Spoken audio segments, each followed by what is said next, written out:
تبارك الذي بيده الملك وهو على كل شيء قدير الذي خلق الموت والحياة ليبلوكم أيكم أحسن عملا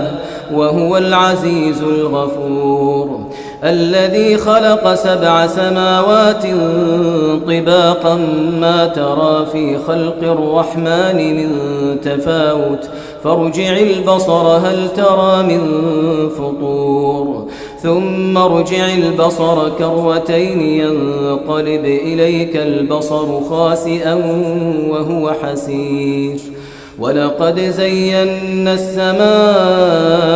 الدنيا بمصابيح وجعلناها رجوما للشياطين وأعتدنا لهم عذاب السعير وللذين كفروا بربهم عذاب جهنم